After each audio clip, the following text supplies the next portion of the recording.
Assalamualaikum warahmatullahi wabarakatuh. Kembali lagi kita di program Sekolah Sowan.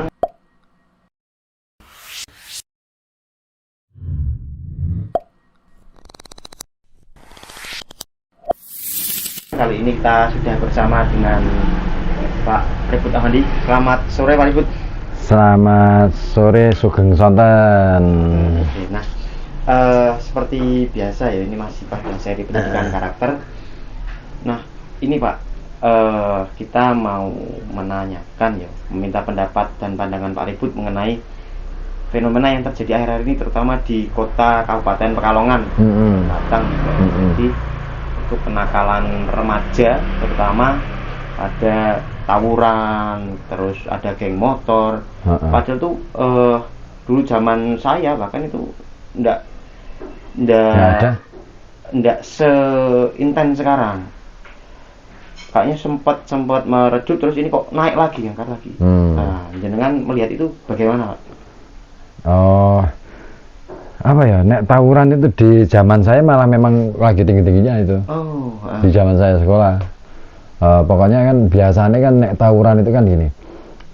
Yang bertentang biasanya yang paling paling populer teman-teman yang dulu sering tawuran itu anak-anak SMK. Oke, SMK. Karena biasanya mereka adalah mayoritas cowok gitu kan. Terus cenderung mereka itu lebih mengandalkan otot daripada otaknya gitu. Nah, dan problemnya itu sepele. Kadang-kadang nggak ada hubungannya sama sekali dengan prestis atau nggak ada hubungannya dengan solidaritas teman. Itu bullshit lah. Itu bullshit. Jadi setelah saya pelajari apa sih motif dari tawuran, karena aku mbiyen meh wae melu tawuran ngono lho. Lah, berarti aku tak sinauni meneh iki ternyata kenapa saya waktu itu pingin melu gitu, pingin ikut-ikutan tawuran. Sebenarnya karena penasaran rasane melu tawuran ki piye. Penasaran. Hanya itu. Mungkin hal yang sama juga dirasakan oleh banyak anak-anak pada waktu itu, gitu kan? Dan biasanya kan pemicunya kan hanya berapa gelintir orang. Iya.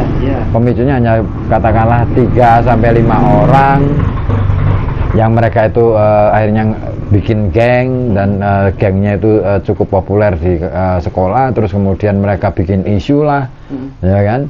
Provokasinya keren waktu itu. Provokasinya itu keren. Jadi provokasinya itu mungkin dikaitkan dengan masalah ada anak sekolah lain yang menghina siswa dari sekolah ya kita gitu kan, itu begitu. Tapi intinya ternyata setelah ditelusur ini mau ngerebutan cewek, wes kayak gitu.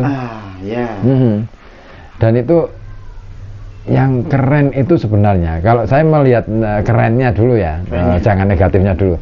Soalnya nek wis negatif ki wis saya yakin semua orang akan mengatakan bahwa tawuran adalah budaya negatif. Iya, memang betul. Tapi ada sisi hal yang perlu dipahami juga, bahwa di dalam tawuran itu kan ada banyak faktor.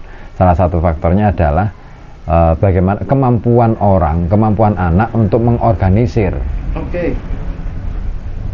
Itu melebihi. Jadi ketua geng yang bisa bikin tawuran itu biasanya powernya lebih besar daripada ketua OSIS. Iya kan? Iya kan? Dia bisa menggerakkan massa tanpa harus ngoprak-oprak dan macam-macam. Dia hanya menyulut satu isu yang kiranya menjadi ketersinggungan, terus kemudian akhirnya semua ikut merasa wah ini nama kita dijelekin, wah itu keren. Itu artinya apa? Ketua-ketua geng ini sebenarnya memiliki potensi untuk menjadi leader. Ya. Oke Pak, menarik tadi bahwa ketua geng punya potensi, dan memang tadi ada menurut pengalaman saya tawuran terjadi beberapa hal. Yang pertama tadi cewek, betul. Satu cewek karena punya temen akhirnya untuk gerombolan dan lain-lain. Terus bola biasanya, tawuran bal kalah rak trimo. Nah, tadi yang menarik dari ketua geng itu punya kemampuan leadership, dan itu dia tidak diajarkan di sekolah biasanya, Pak. Betul. Guru nggak pernah ngajar. Itu nggak diajarkan, atau mungkin tidak pernah. Nah, iki sebenarnya yang menjadi PR, bahwa ketika kita ngomong pendidikan karakter, anak-anak kita itu sebenarnya sudah punya karakter dari rumah. Permasalahan di wadahnya atau tidak gitu mungkin. Betul. Problemnya di situ. Saking ini wis. Berapa anak sih di sekolah yang mau jadi pengurus OSIS? Ya. Iya kan? Iya kan? Ya. Ini penting ini, karena pengalaman saya sendiri dengan anakku dia. Iya, pengurus OSIS ya. Dia itu sudah nggak mau jadi pengurus OSIS gitu loh. Aku dulu juga nggak mau jadi pengurus OSIS. Iya. Nah, karena pandanganku terhadap pengurus OSIS di zaman SMP maupun SMA itu capek. Yang kedua itu terlalu banyak kegiatan yang menguras tenaga, dan akhirnya apa ya, nggak keren menurutku. Sekalipun di banyak orang akan mengatakan bahwa menjadi ketua OSIS itu menjadi orang yang paling keren di sekolah gitu kan. Satu sekolahan mereka akan mengatakan bahwa wah kayak keren jadi ketua OSIS, dan pasti ceweknya banyak. Iya kan? Populer. Tapi di sisi lain sebenarnya ya aku mau ternyata setelah saya lihat-lihat, mencoba membaca ulang masa lalu, ketua OSIS tidak lebih keren daripada ketua geng. Alasannya apa, Pak? Karena apa ya, hampir rata-rata ketua OSIS itu lebih cenderung menjadi dibangun ya, dikonstruksikan oleh baik itu mungkin guru pembinanya atau mungkin kepala sekolahnya untuk dicitrakan menjadi siswa yang manutan, ya kan, ya itu HP. Ya, betul. Di satu sisi itu bagus, tapi di sisi lain daya kreativitasnya menjadi tumpul. Ya, dan biasanya si ketua OSIS ini tidak bisa untuk mengorganisir anak-anak di bawah ketua geng tadi. Betul, karena dia hanya dituntut untuk manut. Dia tidak dipasrai istilahnya kepercayaan secara penuh, atau ya kalaupun nggak secara penuh ya bicaranya lah itu untuk mengelola teman-temannya. Oke, artinya kepercayaan tadi. Nah, apakah mungkin tadi jika saya kaitkan di awal tadi, tawur atau dia bentuk geng motor lah segala macamnya, itu bentuk dia mengaktualisasi diri kan, karena saya tidak di ruang, saya akan buat ruang saya sendiri. Bisa jadi seperti itu sebenarnya bentuk dari apa ya, dia menolak untuk diruangkan. Bisa jadi seperti itu, dia menolak untuk diruangkan karena sebenarnya dia tahu dia punya potensi itu, cuman dia menolak itu, terus akhirnya dia memilih berada di luar ruangan, mengorganisir teman-temannya. Dan biasanya anak-anak yang seperti ini itu sampai nanti tuanya itu masih punya power. Dia masih punya power. Minimal katakanlah ketika dia itu di kampung itu gampang mengorganisir orang-orang warga kampungnya. Keren itu. Atau ini Pak, tadi menolak untuk diruangkan, atau karena ruangnya terlalu sempit untuk mereka. Bisa jadi seperti itu. Penolakan itu terjadi karena ruang yang terlalu sempit, ya kan, tidak memberi kebebasan. Terus yang kedua adalah dia tidak sepakat dengan sistem yang berlaku di situ, di dalam ruang itu.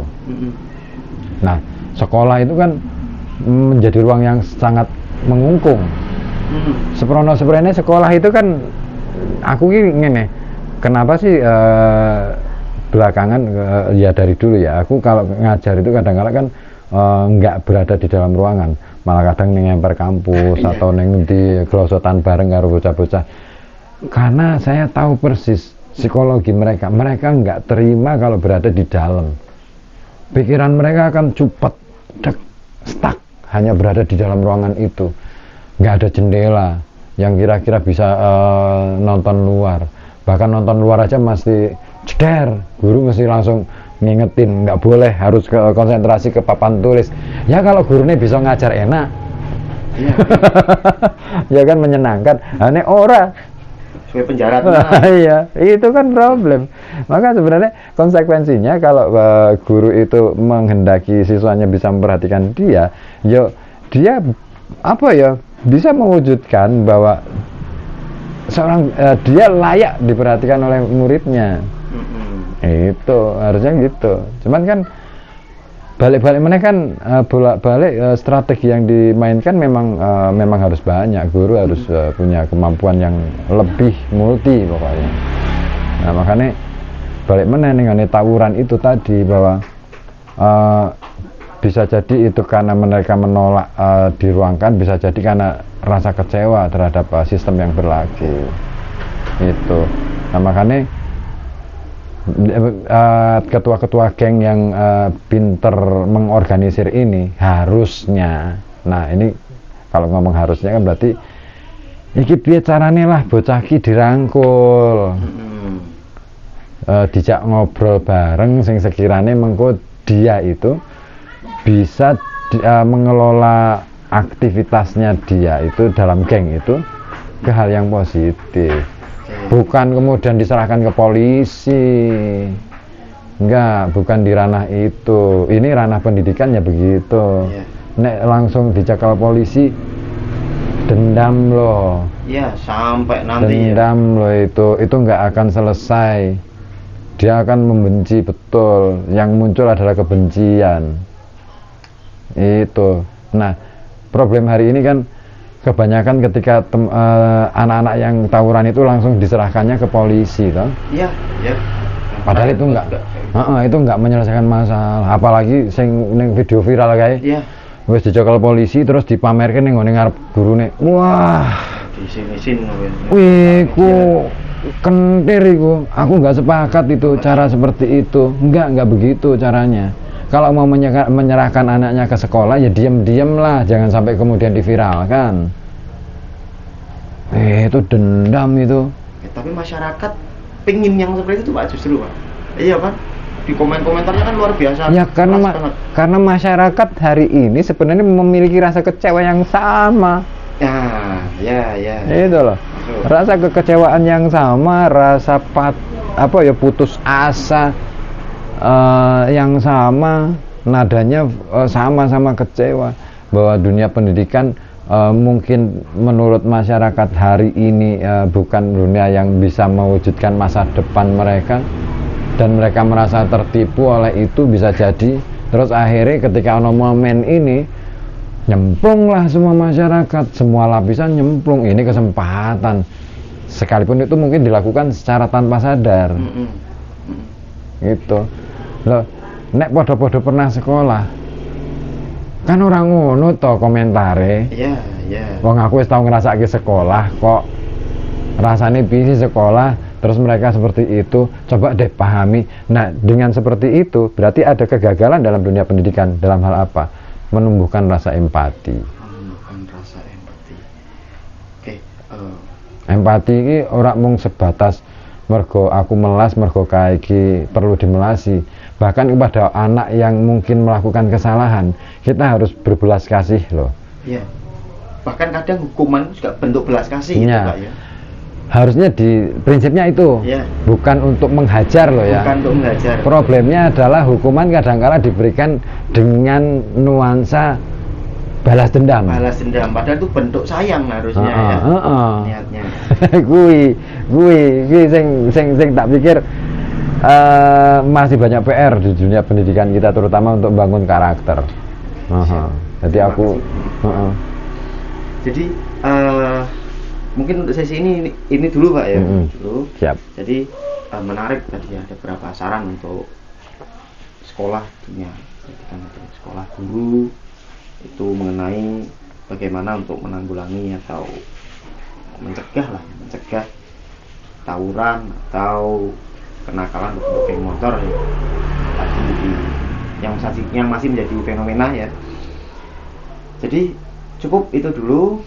Kita ketemu lagi di sesi berikutnya. Terima kasih Pak Ribut, terima kasih teman-teman sekalian. Wassalamualaikum warahmatullahi wabarakatuh. Waalaikumsalam warahmatullahi wabarakatuh.